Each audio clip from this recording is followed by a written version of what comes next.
In the last video, um, I went over the welcome screen and the buttons and the features that you would see within the Qkids platform and need to be familiar with for your first demo. Now, I want to show you why Qkids is such a wonderful platform by going through some of the games and activities that you need to also be familiar with. So here is the welcome room again. And so here we have cards. And we can pull the cards up to show or engage the students and teach them new vocabulary. For example, run, run, run, and running, running, running. Good. What is this? Run. Good. And what is this? Running. Yes, good job. So we can use the cards to teach vocabulary and to prompt students to see the subtle differences, for example, between jump and jumping and whatnot. And the pictures are nice. Notice that when I click on this card that's showing a process, being in the process of jumping, for example, the graphics causes the cat to actually jump for the butterfly. So this is really helpful. Now let's move on to the second screen. So here we have what's missing game. So for example, I can prompt students to identify what each of the cards are again. So what is this? Good, jumping. And what is this? Yes, flying. And what is this? Good, running. Okay, are you ready? And then I can hide the pictures and mix, mix, mix, mix, mix. Oh no, what's missing? And the kids can call out, oh, running, running is missing, or running. And I can flip it over and say, good job, running. So this is interactive. The kids get excited, and you as the teacher can get involved in the action and whatnot. And this is good because you can also demonstrate with TPR and body language the different motions that you're talking about, the different verbs. Okay, so let's move on to the next screen. Now here is what I absolutely love about Qkids platform, that they have like a storyline or theme for each lesson with the Qkids character. So here is one of the main characters, Kobe Koala, but he's dressed up like Mario from Super Mario and is saying, I'm running. So I can click on the screen and notice when I press the button I'm running, it'll say, and the kids, I can prompt them to say, I'm running. I'm running. Good. What is Kobe doing?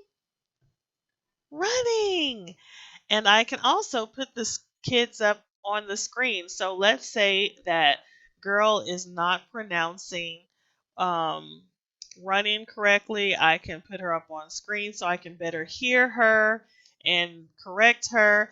And then also not to make her feel as though I'm singling her out, I can use another student. I can put Momo up afterwards, or another student. I can either go through all of the students, or I can choose to use a different student, put a different student on screen for each picture or animation, or I can just have a group. So if the group is doing well, they are all participating, then I can say, okay, I'm running, and we can move on.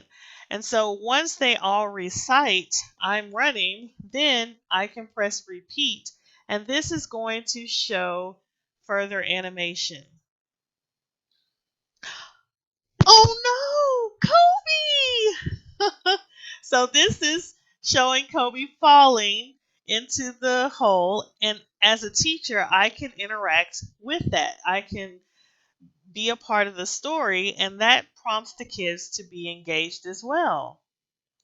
Okay, and here we have another little animation. I'm jumping. I'm jumping. And it's showing Kobe jumping. And again, I press the repeat button. And oh no, Kobe! Okay, so this is really just state of the art.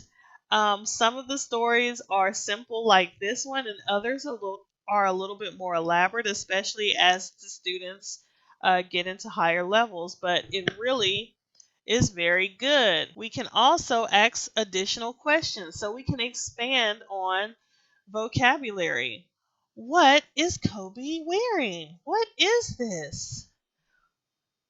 It's a red hat. Good. Okay. What color is Kobe's pants? What color are his pants? And we can say blue. Okay, so there's opportunities to expand the conversation with children. Now, in this game, we choose a student, let's say Kobe, and their picture, they will be shown here at the center. And then the topic, they're supposed to act out these actions. So they will press start. If they don't press it, you can press it. Jumping, jumping. Or actually, I just did running, but jumping. Okay?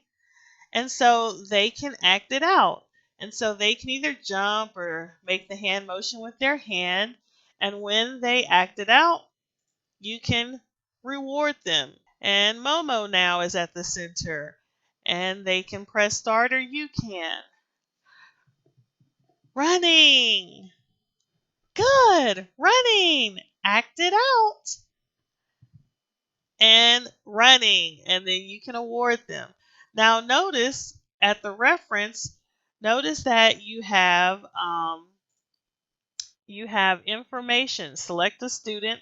Student rolls the plate. So there's prompts to tell you what to do for the games. So this is really helpful. Here's another game where the kids, they can't see the sentence, but they have to choose the words to make a sentence. And you, as the teacher, can read it to them to help them to make the choices on the screen. I am running. Then click, and then I can say, I am running. And I can act it out, or I can act as though I'm reading.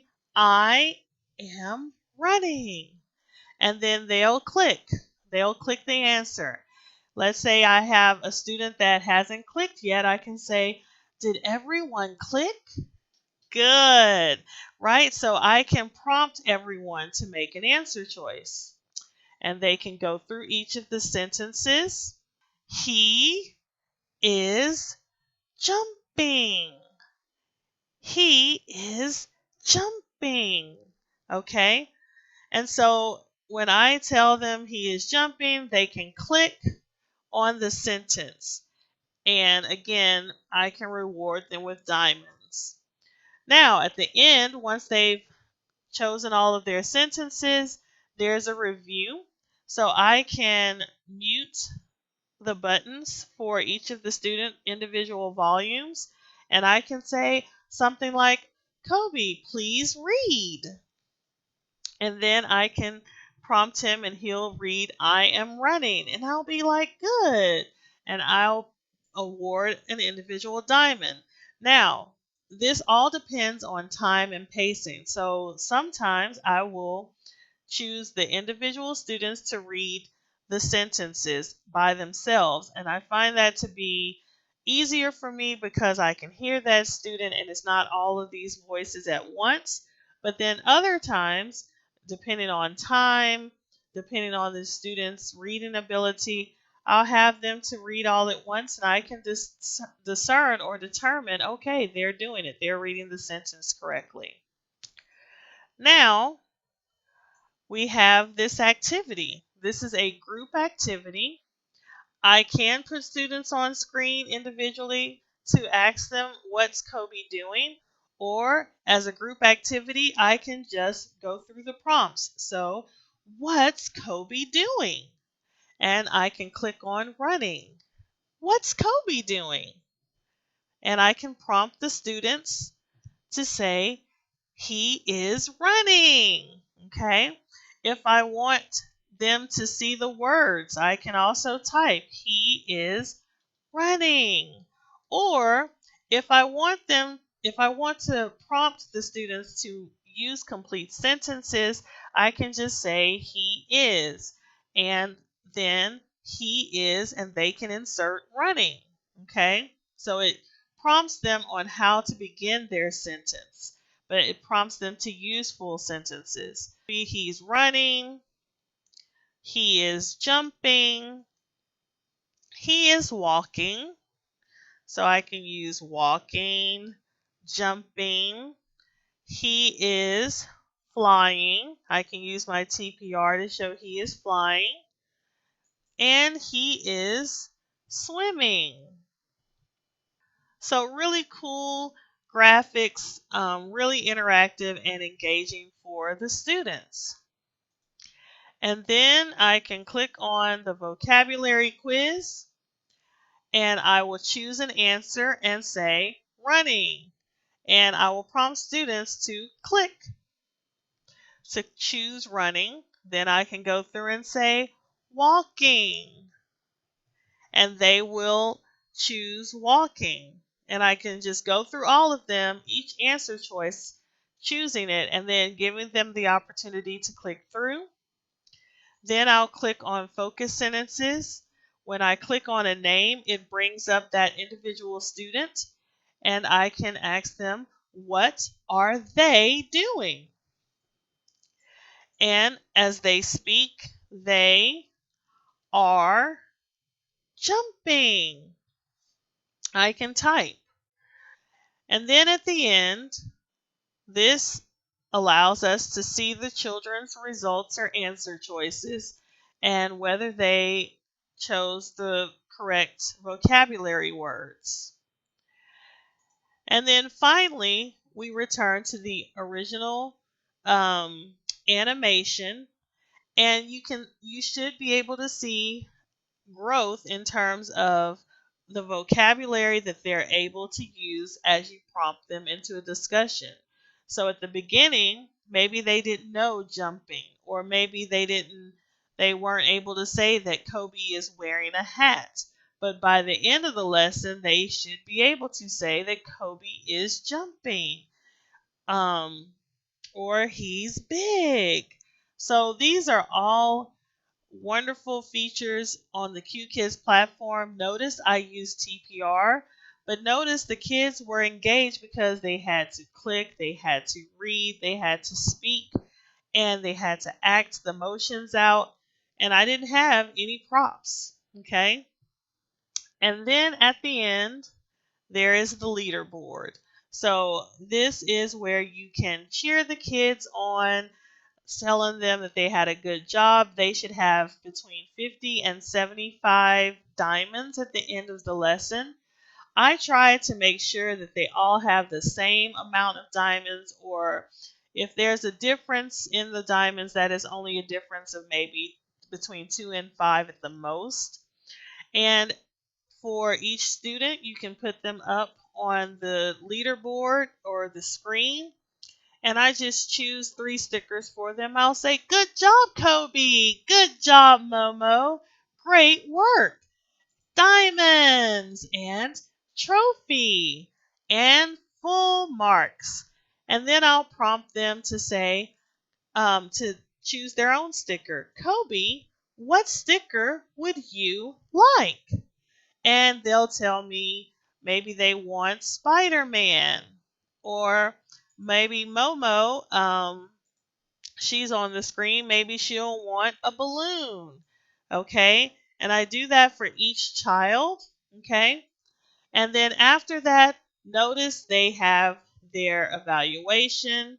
We end the class and notice that this is the feedback. So this is how simple feedback is. They've all done well. I will assign each of them a grade of A. They all participated. Okay. So I will give them all 3 stars. And then let's say they were all hardworking. I will click through and say that they were all hardworking. Maybe there were some technical difficulties for Kobe on his end, and maybe Momo had a few, maybe she was late to class, okay? But essentially, I can fill out feedback at the very end and I'm done, okay? So that is how simple, and I can move on to the next class. That is how simple using the platform is and how wonderful it is. In terms of this second to last slide, we don't end class until we reach the 28-minute mark. So you cannot enter or get to this screen until the 28-minute mark. So you have to really be good about your pacing, and that is how you can use time to expand or extend a little bit, but you have to watch your pacing. And usually, if you notice, if you go through the slides, the different slides and games, you have plenty of information to work with to have a full 30-minute class or 28-minute class. So I hope that this has been helpful for you in preparing for your first demo, in seeing what this platform can offer, which it offers a lot and it's really interactive and engaging. Um, and it gives you prompts. Notice that it also gives you, in the reference information, it gives you directions as to how to do each game or slide or activity. So I love Qkids. I love their platform. You just can't beat it.